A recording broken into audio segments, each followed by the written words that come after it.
playing for each other. So last week was a lot of team compete, good on good, and I think that was the best thing for us. Is there any value in like somewhat of a mental reset when you guys get a day or two off on the weekend? Absolutely. I think there's a huge aspect to that. Going 4 weeks, 5 weeks, however long, if you include training camp, probably 8 weeks. It was a big reset. I know for myself it was, and a lot of the guys. So, but everyone's itching to get back on the field. Just watch football or spend time with family? Yeah, I had Thursday. Took Thursday off. Friday, Saturday, just went out, hung out with my family, worked out, and then watched football. And kind of got ready for Michigan State. Kind of just first glances and kind of seeing what stuff I like. But it was a relaxing weekend for sure. Get an appreciation for what the Big Ten's going to bring to you over the next 8 weeks by watching games at all? Yeah, I think it presents a great opportunity for our football team to step up and win the big games that, for so long around here has been kind of lost. But I know everyone's excited to get back out there. Where did you kind of need to step up as a leader? I know you were pretty adamant about this as a time when you guys needed to come together. Luke said you did a good job of that, so where did you kind of have to lead in the bye week?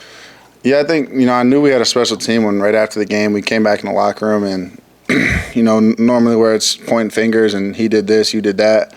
But we just kind of latched on and came together. And from my point of view, is just making sure that guys aren't making excuses for themselves and making sure that they understand that it's our responsibility. No one's going to come hand us anything. So we wouldn't want it any other way.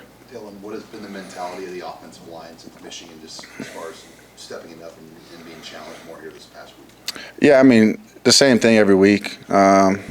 Sometimes you get hit in the mouth, and whether it's, them or honestly, I don't think that everything was them. I would put a lot of it on myself, and not being able to get the football out. I need to make sure that I help them out with that. So I would be careful putting all of it on them, just because it's not just those 5 guys, but it's the receivers, it's the running backs, and ultimately it's me. So I'll take that one, and I know we'll learn from it and be better. What's your evaluation of the red zone offense so far? You spent some time kind of studying a few of those plays. Yeah, I think honestly, for being honest, it's been poor, and I think if we, punch those in for 6 points, the game will turn and the momentum and things will shift. So that's an emphasis. I think every single week, there's not a week that you don't want to score in the red zone. There's money down there, and you got to go get it. So that's important.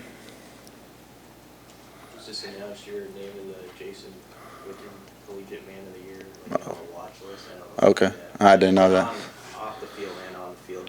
I was going to ask you about just the off the field Yeah. stuff, like how important that's been to you to be part of the community along with being a quarterback. Yeah, so, growing up, my parents, I'd give them all the credit for raising hopefully a great young man that cares about more than just football. And for me, is to give back to our community, because there's so much that goes in them supporting us and them doing so many things for Husker football. So, that's the least I can do is go out and give back to the community. And I feel, it's an honor to kind of be viewed as that. But, it's cool. I didn't know that. Do you have an appreciation for just how good the quarterback play is in the league right now? I mean, there's 10 or 11 guys that are above 65%, a lot of touchdown throws, not many interceptions. Yeah, it's awesome. I mean, I think I don't know how to say this, but the Big Ten's a special league, and I think that people are starting to see that now. But at the end of the day, it's all football. It's the guy that gets the ball every down, getting into people that make plays, and I think football, if you look at it from that standpoint, it's very simple, and you just got to stick to those things and making plays. Is there anybody in that group that you particularly respect or enjoy watching? Every single one of them, because I know and understand everything that they go through, and I respect all of them. There's not one guy that I can single out that I respect more than the other, because we all go through the same thing. So it's honestly cool to see guys, and on the bye you get to watch guys in your conference go out there and play and compete, and it's nothing better than seeing someone go win and watching people fight and try to win a football game. What jumps out about Michigan State, their defense, and maybe how they've attacked and gone after quarterbacks? Yeah, I mean they have a great front, great linebackers, and their safeties and corners play very well together. They play hard, and you face a team that plays hard and they play sound. They can create issues if you're not on your P's and Q's. So we'll have our hands full coming in Saturday, especially after coming off a bye week. They're coming off a bye, we're coming off a bye, and previous experiences from them, they've come out and beat some pretty good teams off a bye week. So any given Saturday, something could happen, and hopefully we'll be on the winning side of that.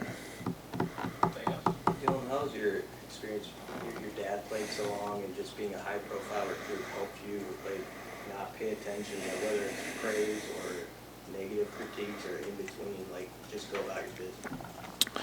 Yeah, my father has a big impact on that. I think my mom gets lost in it just because my dad's played, but my mom really knows everything about the game. And whether it's good or whether it's bad, it doesn't matter.